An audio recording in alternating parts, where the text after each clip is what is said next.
Hey there, I just want to talk really quickly about this camera that I use. I notice I've never talked about this or reviewed this, but that's one of the basic things that a lot of folks tend to review when they're posting these videos on YouTube. And it's something that a friend of mine recommended that I really ought to do. It's one of the first pieces of equipment that I'm using, so okay, I'll do that, because when I went to buy a new camera, I definitely needed a lot of advice and I did a lot of research, and it was very helpful to hear what other people were using. I was previously using a Sony camera, but what I noticed is that that thing would overheat. I had it a few years, it was really good. It's more of a photo camera than a video camera, but it has the video feature. And what I noticed though is when you ran it for 20 minutes, the thing would overheat and shut down automatically. And if you shut it down and let it cool off a couple of minutes, you could start it again and keep going. Maybe it would go for another 10, 15, maybe just 5 minutes, depending on how cooled down it got. And really that's a bit of a showstopper, especially if you're using the camera to do live recordings of gigs or what have you. So my requirements, what I was looking for, were pretty basic. I needed a video camera that I could rely on, that wasn't going to just shut down after 20 minutes and overheat so that I would miss the other half, the second half of my gig, or if I was lucky enough to rope somebody in to stand by the camera and, you know, shut it down after 20 minutes in a break between songs, and leave it a couple of minutes and turn it back on, so maybe I'd get two halves of the show but miss a few minutes in between. Neither of those scenarios was working for me, so I needed a camera that was going to be reliable, that wasn't going to shut off after 20 minutes, and was going to have good sound quality.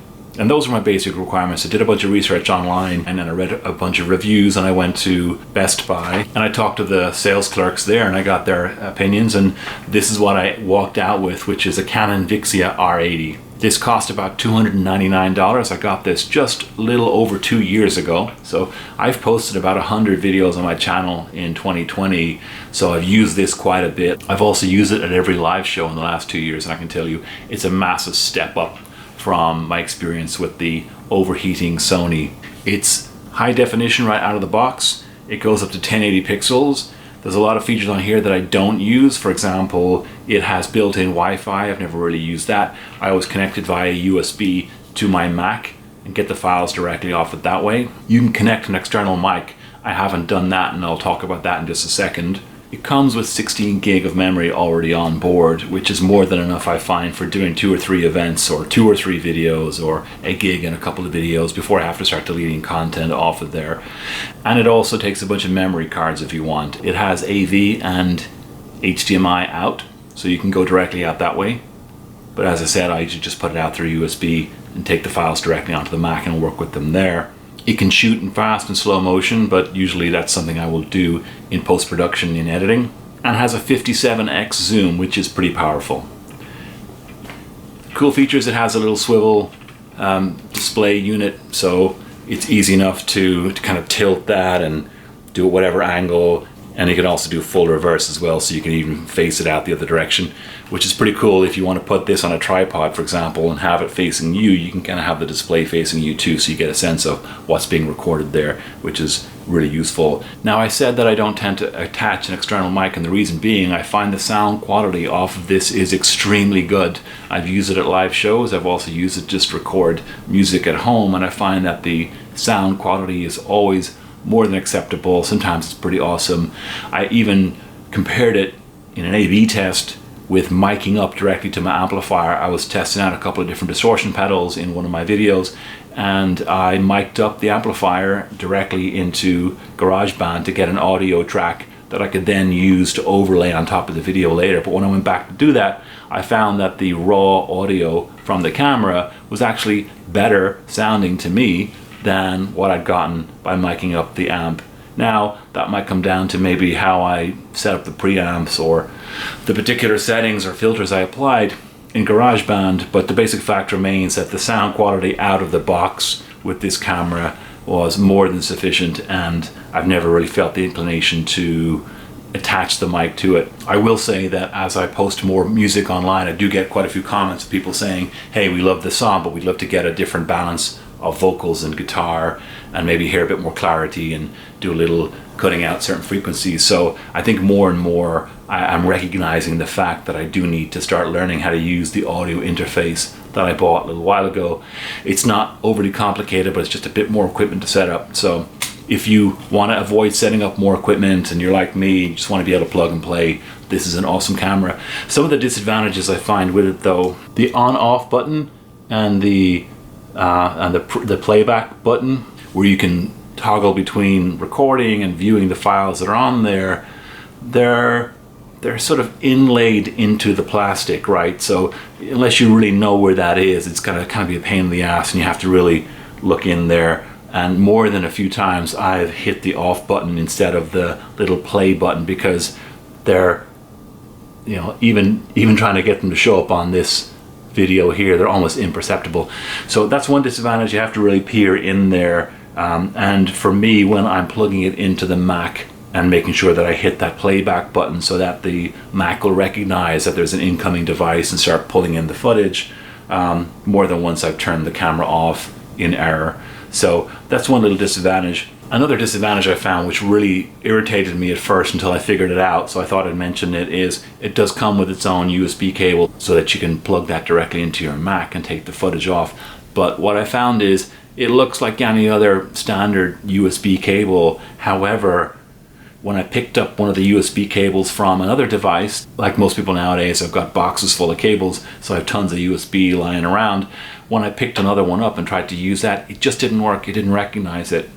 So for some reason, you have to use this. Now, in looking online and trying to troubleshoot this, one of the things that was recommended in the online troubleshooting posts was, hey, check and see that you're using the USB cable that came with the device. Now, to me, and really understand why that should be the case, one USB connection should be as good as another, but for some reason, that's not the case. And when I swapped to using the one that came with the device, it worked okay. The other thing I noticed is if I had any other kind of USB device plugged in, or another piece of software that had been using a USB connection, that also seemed to interfere. So if I had a Snowball microphone plugged in via USB into GarageBand, and then I wanted to start importing video footage into iMovies, there was a conflict there, and I actually had to restart the Mac and turn some of the other software off just to make sure I was getting a fresh connection. So those were a couple of things that I really needed to pay attention to each time to make sure that I wasn't going around in circles, not getting the camera footage onto the Mac. So I thought I'd mention those because they were a bit of a disadvantage at first, and I wondered whether there was some glitch or whether I needed to have some version of the Mac software or whether it was going to have problems, but it really was just a matter of doing a little research online, making sure I was using the right combination of software and connectors, and I was good to go. So overall, really cool piece of equipment. I'm a lot happier with this than my Sony. While I was shooting this video using my old Sony, the battery ran out, which is ridiculous because it was fully charged. So even little things like that where the battery charge is just unreliable on that camera. And when I use both of those cameras, this one for just the main footage, and then I maybe have the Sony pointing at, say, a guitar pedal that I'm using in the review video, so that I have some way to show, here are the settings on the guitar pedal and here's the sound that I'm getting. What I'll notice is, again, 15-20 minutes into the take, that Sony camera will just shut itself off. It just overheats. And it even says that in the instruction booklet. It says this thing will overheat, and this thing may overheat and you will need to power it down and let it cool down, which seems kind of ridiculous. So to me, that's a design flaw and not any kind of user error. They're well aware of it. They probably didn't design it to be that way, but they probably discovered it in testing that that's what it was doing. They packed too much functionality into a small box, and they discovered this was a limitation, and they just kind of sell it as, well, that's how it works, so you can deal with that.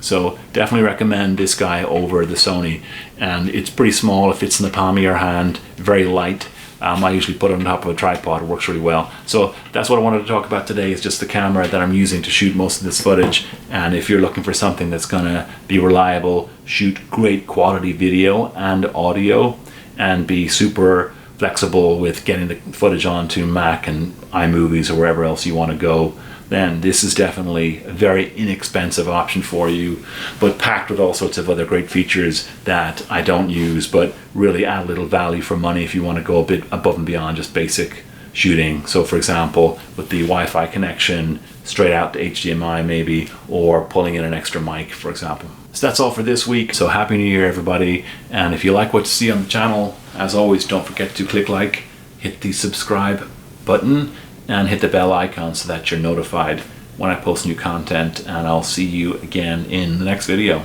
Take it easy.